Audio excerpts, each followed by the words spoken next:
there's a few stats that keep us up at night around here. One of the key ones for us is that really about 60% of churches in this country are either in decline or they're stagnant, okay? Which Yeah. let's just let that sink in for just a second, 60%. And so if you're in a church that's actually reaching new people with the gospel, like even if it's just been one or two people, can we just celebrate like that's a win, okay?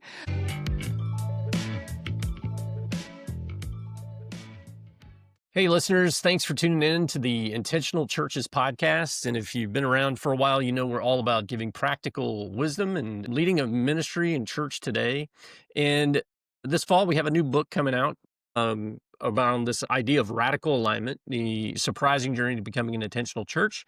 And you can download kind of an ebook initial copy just by clicking on the link attached to this. Thank you. I'm excited today. Daniel is with us again. He is co-hosting today. Daniel, what's up? And good to be here with you, man. Yeah, you too. And then a friend, Andy Cook, man. I can't wait for our listeners to get to know you and your work of what you're doing now.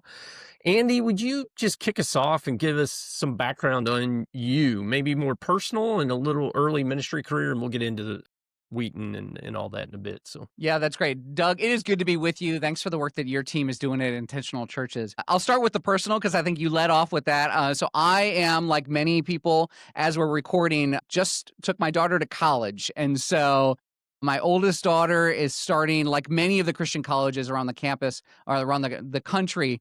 She is now starting this journey, and it just reinforces for me the sacred trust that parents put in the colleges that we're sending our sons and daughters to. And so that I have 2 daughters, an incredible wife, and I've been in ministry now for a couple decades, and started my journey like many folks, where I was attending a really traditional church, I then went to a non-denominational church where I really heard the gospel articulated clearly.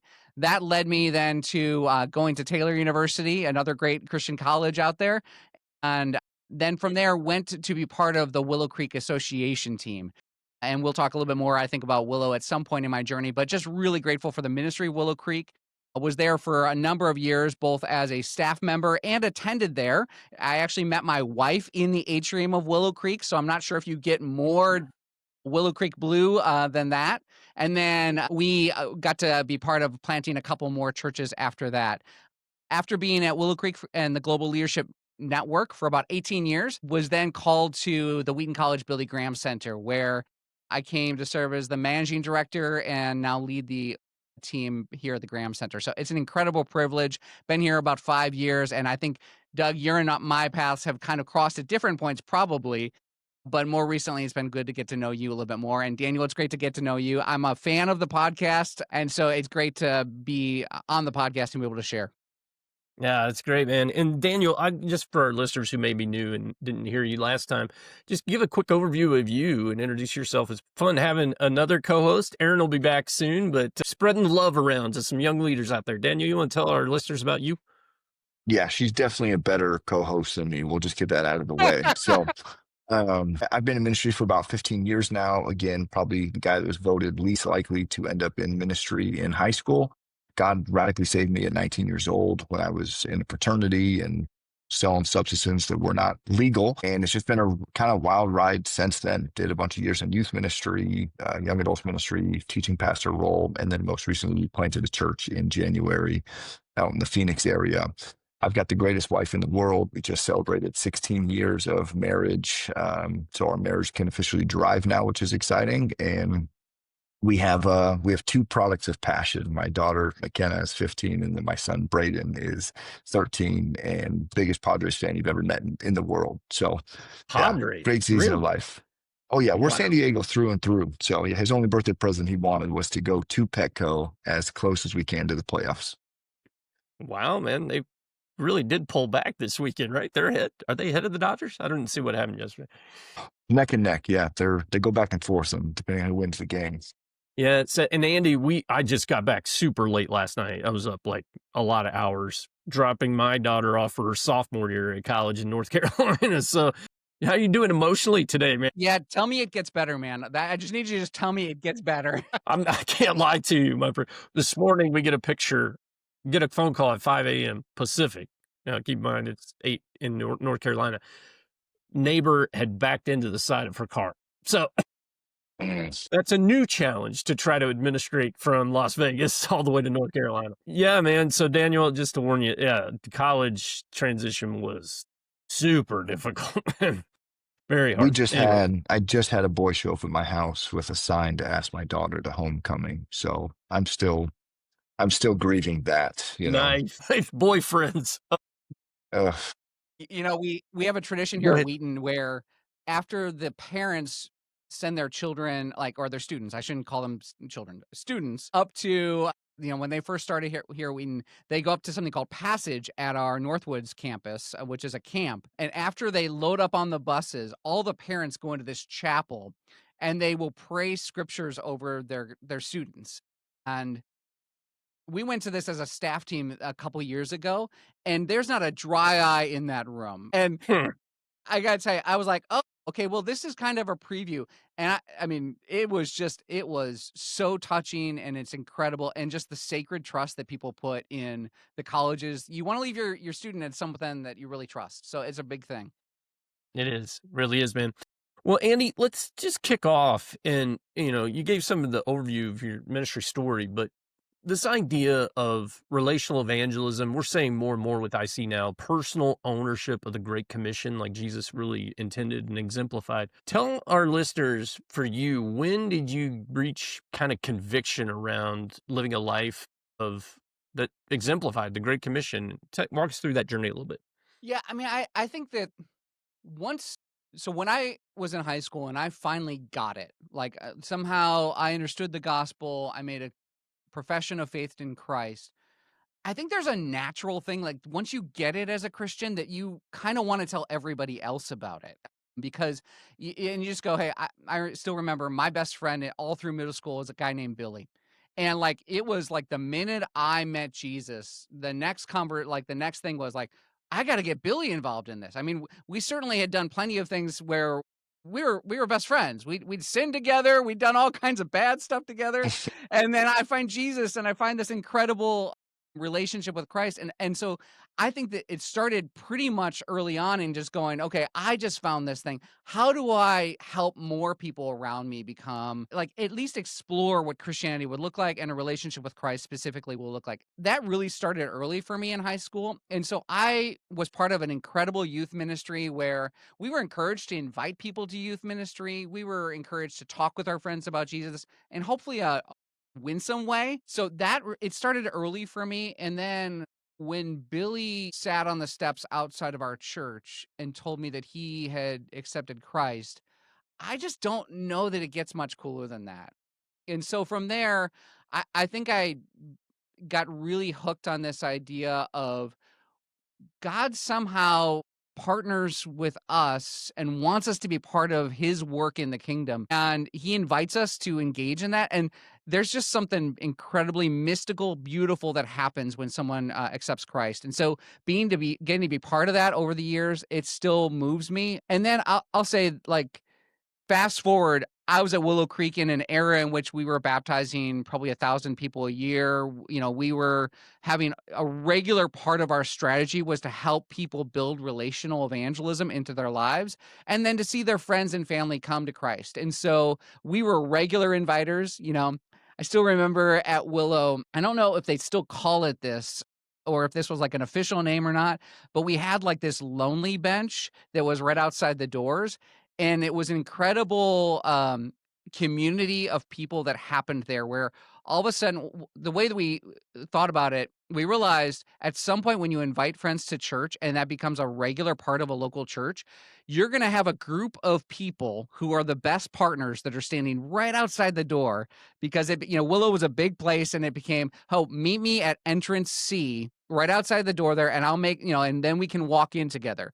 And so what you'd find is people like, "Hey," that your friend tells you, "Hey, I might come," like, and this might happen. Now you get the text at the time, remember calls, or you're just praying and hoping.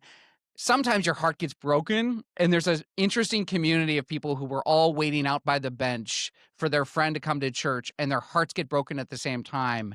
And you may not know that person's name, but you know that they share mission with you. and that they had invited someone too, and their hearts just broke a little bit, and they're going to go into the service on their own.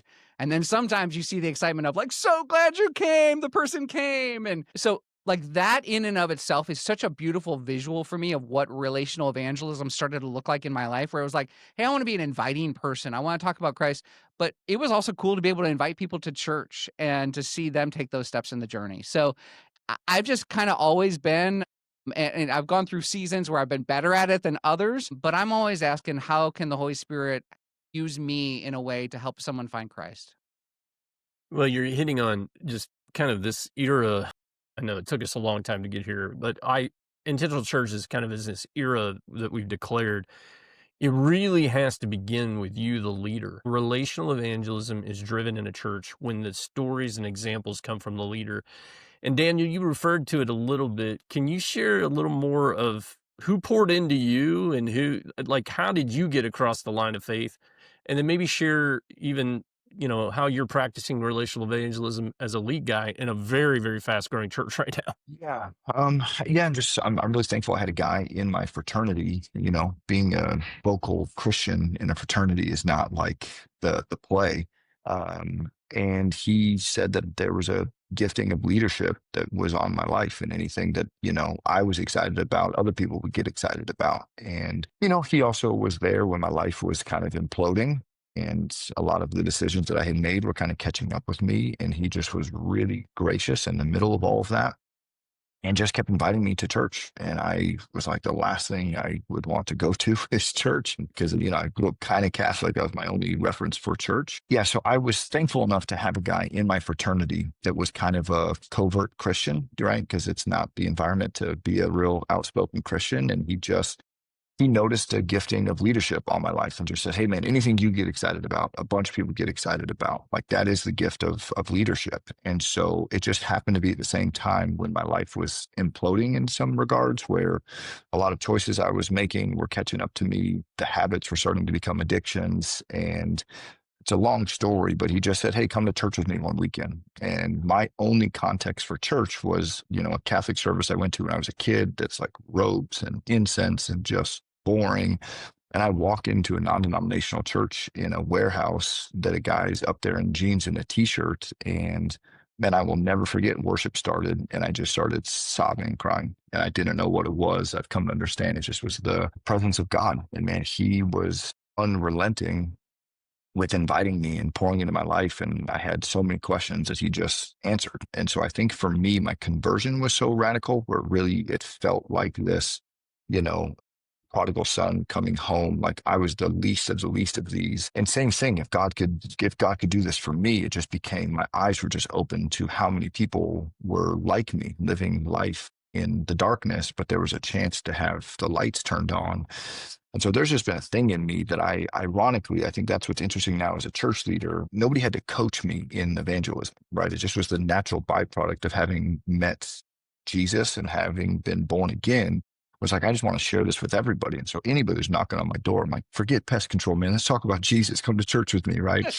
And so sometimes it's still just as simple as that. So we're very intentional. My wife and I are always 2 or 3 people that we're actively pursuing, that we go to specific restaurants because we're trying to build a relationship with a person. We pray for opportunity. We ask God for guidance. And then we, again, the bummer part, the tension we're in right now is the server at the breakfast restaurant that we've committed, the last 6 to 9 months of our life going to. We just baptized her. She's in our church and God's doing amazing stuff in her life, kind of restoring her marriage and all kinds of cool stuff. The tension for us that we're in right now is we're like, okay, now we got to go pick a new breakfast spot, but she'll be devastated. She'll be devastated if we don't show up again, because we're now like friends and she looks forward to it. And that's part of the challenge we're in now. It's like, do we just go pick a new spot? Because man, we love getting to do it. And I think we're trying to take that and go, how do you build that into systems that can be reproduced? But it's not a burden, it's a joy, right? Yeah. Well, thank you for being vulnerable and sharing that, man. And it just does my heart good that a senior pastor of a church is active, because there's a lot of churches we go to where that is not true. They're not active in relational evangelism. So, Andy, I wondered, well, before I transition a little bit, talk a little bit more about, like, aren't you leading Alpha at your church? You guys own this idea of relational evangelism? It's not a program you're running. It's not a thing that's a model. It's a way of life. So Yeah. talk a little bit more about that journey. Yeah. I will say, I think evangelism needs to be a regular appointment on your calendar as a senior leader. So that, and we teach that in some of our things at the Graham Center. We know the research shows that like it needs to be a regular appointment. So, Daniel, I love that it's a breakfast appointment for you. And I agree with you. Like, hey, I mean, you probably also liked a breakfast item there. So like, like For you're not sure. going to pick out a whole new menu, like kind of thing. But Yeah. for me, like I regularly led alpha groups within my church, and I love it. I mean, like just been a great tool. I love the hospitality of it. I love being able to have people around the table. I love asking questions. At one point, I remember like just trying to like. You go through the first week and everybody, you're like, okay, is everyone a Christian or how's this work? And then all of a sudden someone throws something in the middle of the circle and you're like, nope, they aren't all Christians. And you're kind of off to the races in it. And so I've used Alpha. I've done lots of different things where there's other models like a tractional model where, when I was at Willow Creek and we used the seeker service, that was a regular part of my life and my calendar. I don't know if this is betraying a bit of just my character or something, but like I get itchy if I'm around Christians too much. Like if I'm around too many Christians all the time, I just kind of I remember when I was at a Christian college, I would go to this truck stop that was open 24/7 that was probably about 20 minutes away from campus, and my friend and I would just pray, and we'd engage with people, and they had no idea that there was this incredible Christian college right nearby. And I'd hear them occasionally use profanity. And for me, that was a moment of like, okay, I'm not in the Christian bubble right now. Obviously not great words to be using, but at the same time, you're like, okay, it's midnight. I'm in a truck stop. I love that I get to be out and sharing Christ with lots of different folks. Oh, that's good. It's really good. So, Andy, let's transition to talk a little bit about the Billy Graham Center, Wheaton. Tell our listeners what you guys do, what you're up to kind of programmatically right now, and how you're reinforcing this idea of relational evangelism in the church. Yeah. So the Wheaton College Billy Graham Center was founded in 1980 by Billy Graham at his alma mater. And so we're not named after Billy Graham, we're named by Billy Graham. And his dream was really that every believer everywhere would be able to share Christ until Jesus returns. Like that's really, we joke around here like Billy Graham didn't have any small visions. It's a big vision. He wanted every believer involved in witnessing for Christ. And so we've spent a lot of time trying to figure out strategies and tools to mobilize Christians, individual Christians who are believers, and also churches to be reaching more people through corporate witness. And so we've got 9 different institutes that are all ministering in different sections of the Christian world, from diaspora churches who are starting for migrants who are moving into different places. Our researchers there love to talk about how God is constantly on the move, sending people and then moving from place to another place. So the Diaspora Institute is helping churches that are ministering within Indian communities, Chinese communities, Latin American communities all throughout the world, and really helping with that. We also then have our Preaching Institute that's helping pastors preach in such a way that's transformative and is welcoming for people who don't know Christ. We also have in our institutes Correctional Ministries Institute that's really equipping the pastors that sometimes we don't think about who are in correctional facilities, those who are incarcerated but are actually leading churches and helping people find Christ within correctional facilities. And so it's just a whole wide range. Our primary kind of flagship institute that we work with right now is the Church Evangelism Institute. And it's based on a ton of research that we did with Lifeway Research a number of years ago to basically figure out, so many people love to plant churches and we're all for that. We also like, who's revitalizing churches and evangelism? Because we know that about 3 to 5 years into any church plant, like churches can start to lose a bit of their focus and intentionality around evangelism. And so we've kind of built out a strategy that we know works that helps pastors kind of revitalize their own work with evangelism, but then build out a strategy that works in their church. And Doug, I know the team at Intentional Churches is doing incredible work to help pastors and do that in really systematic ways as well. And so we're cheering you all on, and we're great to partner with you guys. Yeah, it's great, Andy. And Daniel, does that scare you? 3 to 5 years in, you start losing the. Yeah, it's one of those things where, I think vision drift just happens. And in the beginning, it's the beauty of a church plant is everything is so evangelistic and reaching the community. And it is, I think you almost mistakenly make the goal to get to a point that you're established when it's like, no, this, what we're doing now really is the goal. And so how do we keep that while also understanding, yes, at some point we've got to figure out how to pay for this stuff, you know, also all of those things. Andy, tell us if you guys have kind of what's the state of the union, especially in America, but what's the state of the union around relational evangelism in churches? And maybe if you have some insight, how's that different than it was 3, 4, 5 years ago? Yeah. So there's a few stats that keep us up at night around here. One of the key ones for us is that really about 60% of churches in this country are either in decline or they're stagnant, okay? Which let's just let that sink in for just a second, 60%. And so if you're in a church that's actually reaching new people with the gospel, like even if it's just been one or two people, can we just celebrate like that's a win, okay? I think sometimes we love to think in big numbers, and I love big numbers too, but I want to celebrate the pastors and the leaders who are going to reach their one and are growing by reaching additional people. So, but that's not normal. 60% are not.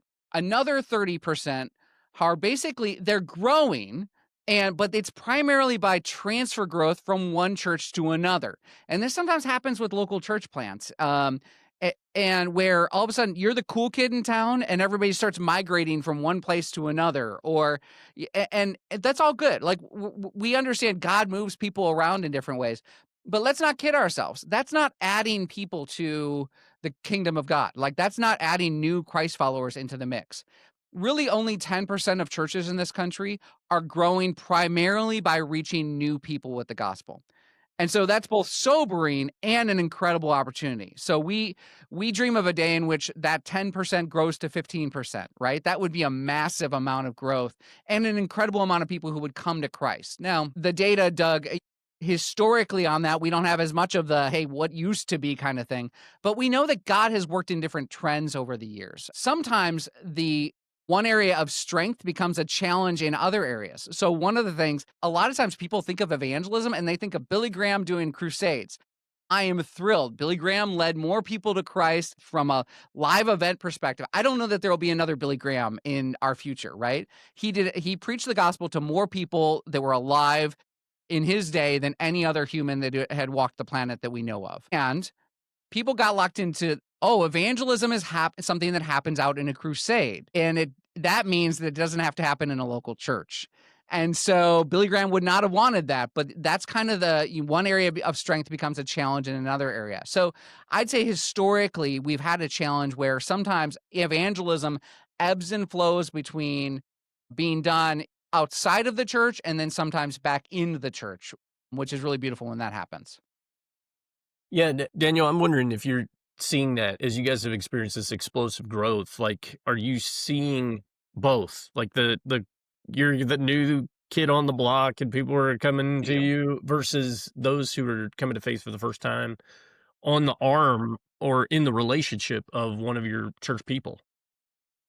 Yeah, it was one of our bigger fears is because I was a teaching pastor at a large church in the area. And we were very clear, tried to, anytime I had a microphone in my hands, casting vision for what we were doing. It's like, hey, I'm not looking for people to just like my teaching compared to somebody else's and want to move down the street with us. Now, if you want to come with us, this is what we're looking for. We need people who are willing to go into our community, reach them. Here's the vision. So what we've been very intentional with is, yes, we were excited that we had 2,700 people that showed up for our first weekend, but taking a bunch of Christians, moving them from one church to another, putting a flag up and calling that a win is really not a kingdom victory, right? And so the metrics that we've been running, which are very exciting for us, that we're celebrating a ton, is we just crossed 1,000 decisions for Christ since we started, and we've baptized over 400 of those people, right? And so we know that we've, to some degree, been effective in mobilizing our people to go out and reach the community. And, we have some of that some of the church people come with it. And so we've also had to stay laser beam focused on, hey, this is what we're doing. This is who we are.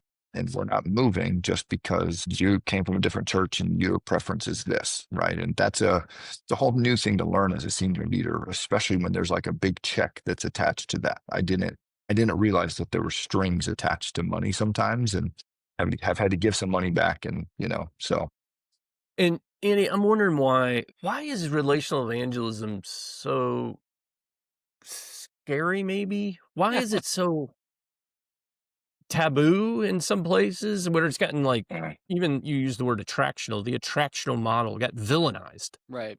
like as if it was a program that was delivering growth through conversion at Willow and not truly the mobilization and activation of the congregation. So I'm curious, do you have thoughts around why this is even an issue when it's literally biblical? Yeah. So I think of the word evangelism, it has fallen on hard times sometimes, right? So I joke that for a number of years, I helped lead an organization that worked on leadership, right? Everyone loves to put on a t-shirt that says, I'm a leader. People are less excited about putting up the t-shirt evangelist. And so but really, if you get to the root of it, it's people who are sharing the good news of Jesus Christ. And so that in and of itself is not a problem. Often I have some friends who at one point they're like, we don't like evangelism. I'm like, no, you don't. You just don't like bad evangelism, okay? Mm, We can all list out the attributes of what happens when someone becomes, a project, or when someone's being really not winsome, not emotionally intelligent, not culturally intelligent as they're sharing the gospel. I mean, that happens. But I like to think of it in the sense of like in human development, when toddlers fall down, we don't say, okay, they're done. Like we're never, they're never getting back up again. They're never going to try again. People do that sometimes with evangelism, where it's a skill that can be developed over time as you're partnering with the Holy Spirit. It's not something that everyone has to be great at initially, and so it's a little bit like some Christians kind of take their ball and they go, "Hey, I tried the evangelism once and it didn't work, and so I'm gonna not do it anymore." And so I think they convince themselves that like they can't do that. I would say if you can convince people to root for a sports team, you can probably be part of helping like share the gospel of Jesus Christ. And so I just think that we need to normalize it a little bit more, that, yeah, it can be scary, especially in relational evangelism where you have a relationship at stake that you care about. At the same time, my closest friends know what I care about. They know what sports teams I root for. They know what I care about in what news feeds I follow, all those things. It should be a normal part of sharing our life with Christ with other people, because Christ is the most important thing in our life. If your friends don't know about it, that kind of gets weird after a while, I think, if mm. you're in relationship with people who don't know Christ. Do you guys have well the like other Yeah, go ahead, man. I was gonna say the other thing that I've seen, and again, I know we swing the pendulum to extremes, and I think the part that I'm seeing with friends of mine in the church world is there's almost been such a vilification of the seeker friendly movement that has gotten us here that now it's like, well, everything with that is bad. And now we've got to swing the pendulum here to everything is about discipleship. And there's almost this like unspoken thing that I feel where people are like, if you're growing and you're growing quickly, it means you're doing it very surface level, right? And those are surface level. I don't even know if I would say, how do you measure when somebody's Christian? Like I've got friends that don't even measure salvations. They measure baptisms because that's at least they took a step of faith. We can track that. I don't want to give them a false sense of assurance of salvation. And again, I do think that there are some important missiology questions that we need to be asking of what has gotten us here won't get us there. What does the church need to do to reach the next generation? I think they're very valid questions. I think we've got to be really careful to not throw the baby out with the bathwater and to overcomplicate some of these things. And honestly, part of why I fell in love with the intentional churches stuff was really making the connection that evangelism and discipleship are two sides of the same coin. And to take one away from the other, telling you, man, you just make some weird, weird followers of Jesus. Yeah. Oh, yeah, I would argue and probably get myself in hot water. You are creating Christian consumers. When you Amen. remove relational evangelism from the equation of discipleship and you do not, again, it's scriptural, right? Jesus exemplified as people came to Christ, they were immediately in evangelistic work. Then, yeah, I don't know, Andy, am I going to get in trouble by saying this? Like, can you really have deep discipleship without relational evangelism being attached? Yeah, I would struggle to find an example of that in the New Testament. Like, as I read the New Testament, I mean, I see people who are on mission, who are deeply committed to Christ, and we see them all moving towards the spread of the gospel. And so, like, I promise you, I don't feel like I follow Christ nearly as well as Peter does. And yet Peter was out Yeah. there like doing evangelism, sharing the gospel in both big settings and small settings. And so, I mean, you could go character by character throughout the entire New Testament and really talk about like we're all a part of this. And so I think if our version of discipleship and spiritual formation doesn't include the regular engagement of people who don't know the good news of Jesus Christ, I think that's a problem. I think it's a malformation of discipleship. So I'm probably going deeper in the water with you, Doug, and so I may get more in trouble with you. But I would be really challenged to find. You look at some of the folks who went to prison in the New Testament, and they're going, we're going to share Christ in this limited, confined area of the prison. We're praying for our jailer. Would you pray for this person to come for Christ? This is the kind of stuff that is in all the pages of the New Testament. Yeah, I would agree. And the reason why I said the consumerism, because discipleship, sometimes when we hear this word and we're in these conversations, where we literally had a church that prayed and fasted off and on for 30 days to decide whether evangelism would be tied to discipleship. But when you get under the hood, it really is, without it, a Christian consumption. I am going to memorize or study more Bible. I'm all for the Bible, and that should be. But if I'm not moving to action because of what I'm reading and being convicted by the Spirit, then at some level, all you're doing when you say we're going to be a deep discipling church, you actually are creating consumers that, if you call them to action, will turn on you in a heartbeat, man. Andy, I don't know if this trend, you guys have any ideas or thoughts around, but Bart and I in the IC team in 2021 began to write about and speak about, we're seeing a spiritual awakening in America that in 23, 24, we started talking, but we believe there's actually revival going on. And I don't know how you guys would define it. One of my friends says, for revival to be true, two things must work. Number one, there must be a spiritual curiosity or an awakening in the culture. Number two, the church must repent. And I'm like, yeah, Mm. I feel that's what's kind of going on right now. The younger generation, very spiritually hungry, we're seeing come to Christ in droves, especially in churches that have activated their people to be involved in relational evangelism. So, Andy, I'm wondering, are you seeing any of that trend, or is that just unique to some of the IC churches? No, it's not unique to you. So there's two key things. One is Barna has actually published a great work that I commend everyone to read, is around the open generation. What they did is they looked at global study of young people, and especially Generation Z. And actually, the assumptions that we used to make about the previous generations and their openness to the gospel are less true today than they meaning this generation is far more open. I think sometimes people get the wrong impression that if they start talking about Jesus, like that conversation's not going to go well. The reality is that conversation's going to go great, because what's going to happen is, like if someone says, hey, like I'm just not into what you're talking about, that's okay. But like most of the time, people are really spiritually open. In fact, this is substantially higher in this upcoming generation than in the ones before. Boomers were less open to spiritual conversations than Generation Z is. That's incredible from an opportunity standpoint. And I think it should embolden us to realize, no, actually, young people are asking really fundamental questions. The second thing is we just recently, and we haven't published all this data yet, but we did a study with unchurched spiritual motivators. So we said, hey, what motivates someone spiritually in Generation Z? And we used the National Opinion Research Council and the University of Chicago's AmeriSpeak system to basically reach out to people who don't go to church and find out what's motivating them or not motivating them. And what we found over and over again is that people are really interested in what people's religious perspective is.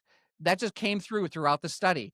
We also found that when you look at churched people, then what happens is they're very open, but people out in this upcoming culture are also going, it's Jesus and so that's the bigger challenge of this generation is, okay, how do we proclaim a exclusivity to the Christ claims for this generation and also tap into this spiritual openness that people have? But Doug, you're not crazy, and it's not unique to just intentional churches.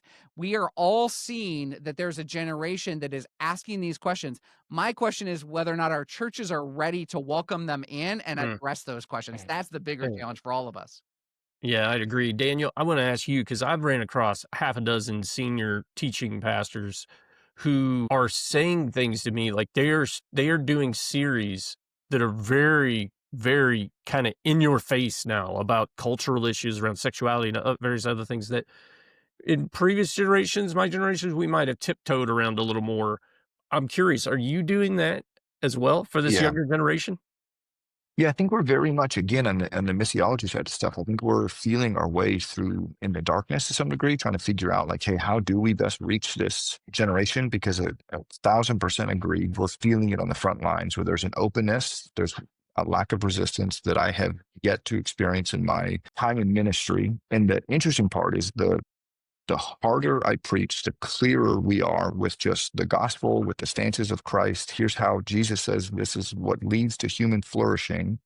The more people show up, the more salvations we see, the more baptisms that we see. And it almost feels there's some of the things where some of the training that I got formally is like having to be wired out of me, where these things where you traditionally don't talk about politics, you don't talk about controversial issues on a Sunday morning.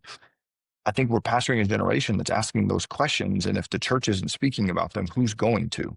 And ironically, the things that I think we were told at some point are the thing that would lead to the church not growing have actually become the things that if you can lean into them and do them well, there's at least some, data that's out there where churches are doing this and they're seeing, you know, I would say revival happening in their church. And but it does feel like we're feeling our way in the darkness of like how do we navigate through some of this?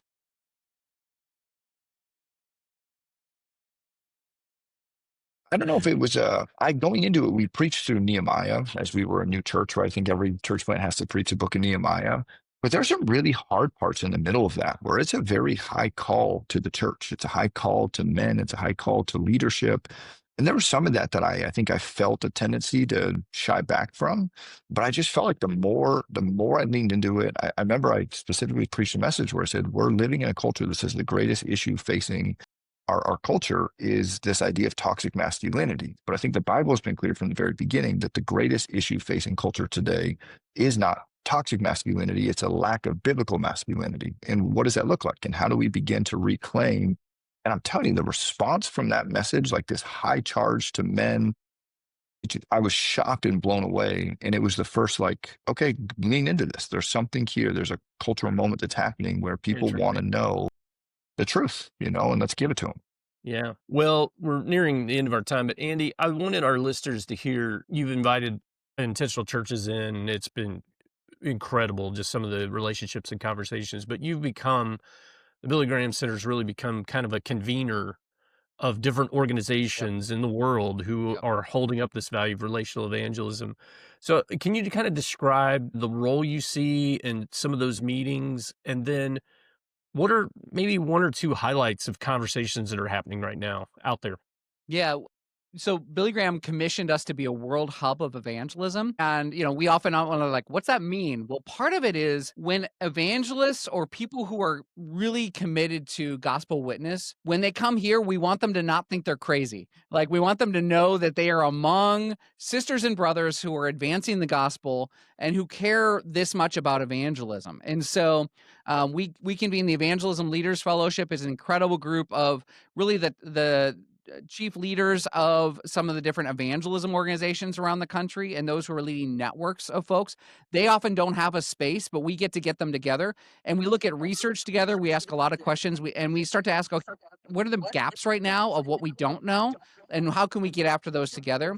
We share best practices of like, I know, the team at Intentional Churches is doing an incredible work to help local churches. And there's other ministries that are doing great stuff too. And we want to link arms and cut down on redundancy and make sure that we also can encourage one another. Hebrews talks about how can we spur one another on towards love and good deeds. That's really what we do a lot of times when we're convening folks. We'll be getting together with a number of ministries that are going into the digital space. We're going to have an entire conversation around how can the AI influence the gospel and our proclamation of the gospel. I will tell you, I won't understand a lot of that conversation, Doug, but what we can do is we get together these different ministries who are actually doing really hard work to help people come to Christ online and in places all over the world, and we create a space where they can share best practices, where they can even talk about like, hey, what are some of the things we need to be thinking about as we enter into these spaces that maybe we're not otherwise thinking about when we're in our own organization. These are the kind of things that we love to do. We also gather every year. We do a big event called Amplify, which is October 21 and 22 here at Wheaton College, where we gather together church leaders, and it's explicitly focused around evangelism. We joke around here that, as we look at our history, the things that we haven't been good at, and then we start to go, what are the things we're actually we're good at, and is the center of our bullseye is evangelism. So whenever we haven't done evangelism or kept at the center, we just aren't that great at that around here. But the Amplify Conference really exists, like many other events out there, but to focus around how do we help churches focus on the central mission of evangelism for local churches. And so we love to get to the group. Doug, I know you and the team will be there this year as well. We're excited to partner with whatever organization is excited about the gospel. That's great, Andy. Well, I don't know if you guys even know this, but we've gone through beta testing now, what we call the radical alignment assessment. It really is radical alignment to personal ownership of the Great Commission. We've hired a guy way smarter than me, the behavioral scientist, kind of statistician guy who's built it. And through 2 groups going through and now a couple church teams, we're about 150 individuals who are all different roles in church: volunteer, lay leader, board member, staff member. And shocker, the activity level and engagement of those who have a personal ones in their life and they're active in relational evangelism, everything else around their church experience is up. They're giving, they're serving. And so does that shock either of you? But we're actually going to have scientific data behind it now. Yeah. I love when data supports what Scripture says. That's really helpful. Exactly. Well, thank you both for taking time. Andy, appreciate you doing this. And listeners, if you want to check out the Radical Alignment ebook, it's a smaller sampling of the book coming out this fall. You can click on the link to get that download. And thank you both for being on. Can't wait to be with you guys in October, Andy. Thanks, Doug.